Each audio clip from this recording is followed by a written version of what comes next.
अब आपको उस खबर के बारे में बताएंगे जिसके मुताबिक कल पूरी दुनिया में इंटरनेट से चलने वाले सभी डिवाइसेस निष्क्रिय हो जाएंगे। अगर आप भी स्मार्टफोन यूज करते हैं या इंटरनेट से चलने वाले किसी और डिजिटल गैजेट का इस्तेमाल करते हैं तो आपको ये खबर जरूर देखनी चाहिए, आपके काम की खबर है।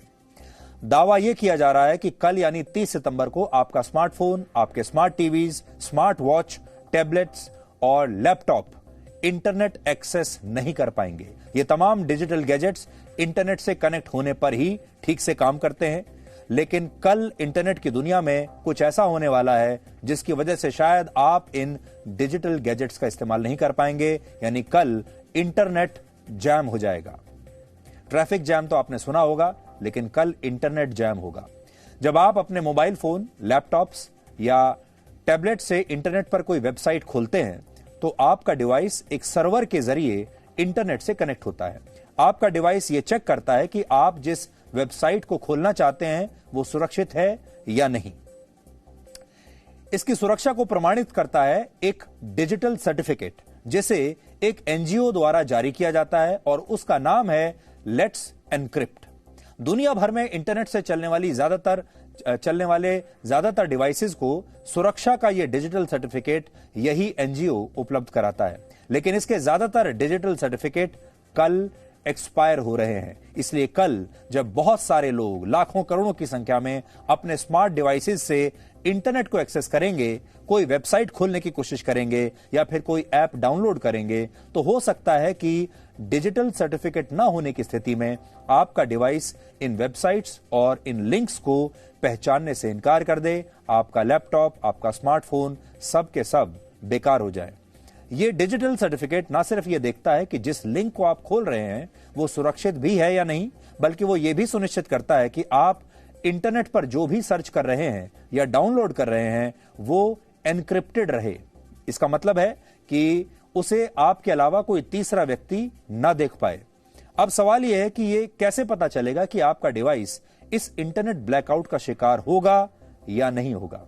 अगर आप कोई एंड्रॉयड डिवाइस इस्तेमाल करते हैं, यानी आप एंड्रॉयड सिस्टम इस्तेमाल कर रहे हैं और उसका ऑपरेटिंग सिस्टम 7.1 या उससे भी पुराना है, तो आप नोट कर लीजिएगा यहां, अगर आपका एंड्रॉयड ऑपरेटिंग सिस्टम है और उसका जो वर्जन है वो 7.1.1 है या उससे पुराना है, तो आपके डिवाइस के साथ कोई ना कोई समस्या आ सकती है। अगर आप एप्पल के डिवाइस इस्तेमाल करते हैं और आपके डिवाइस का ऑपरेटिंग सिस्टम iOS 10 या उससे पुराना है, तो भी आपको समस्या आ सकती है। इसके अलावा विंडो एक्सपी पर चलने वाले कंप्यूटर्स और लैपटॉप भी और इसी ऑपरेटिंग सिस्टम से चलने ऑटोमेटेड टेलर मशीन, जिसे आप एटीएम कहते हैं, ये एटीएम मशीन्स भी प्रभावित हो सकती हैं। इसके अलावा दफ्तरों में लगाई जाने वाली बायोमेट्रिक डिवाइसेस भी इससे प्रभावित हो सकते हैं। वैसे अगर आप अपने डिजिटल डिवाइस को लगातार अपडेट करते रहते हैं तो आपको डरने की कोई आवश्यकता नहीं है, लेकिन अगर आपके ये डिवाइस अपडेटेड नहीं है, आपके पास लेटेस्ट वर्जन नहीं है ऑपरेटिंग सिस्टम का, तो आप इसे आज रात अपडेट कर लीजिए।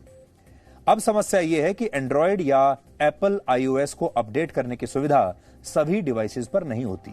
जो स्मार्टफोन ज्यादा पुराने हो चुके हैं उनमें आप लेटेस्ट ऑपरेटिंग सिस्टम डाउनलोड भी नहीं कर सकते, और इसके समाधान के लिए लेट्स एनक्रिप्ट ने एक नया डिजिटल सर्टिफिकेट बनाया है जो वर्ष 2035 तक मान्य रहेगा, लेकिन यह भी उन डिवाइसेस पर ही काम करेगा जिनमें कम से कम एंड्रॉयड 5 ऑपरेटिंग सिस्टम है।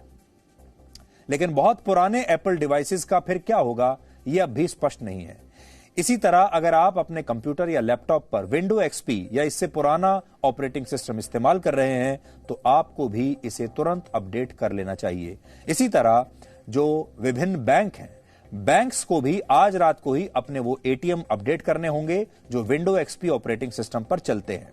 भारत में यह समस्या इसलिए भी बड़ी हो सकती है क्योंकि भारत के करीब 67% लोग कभी भी अपने डिजिटल डिवाइसेस को अपडेट करते ही नहीं, क्योंकि लोगों को यह काम बड़ा गैर जरूरी लगता है।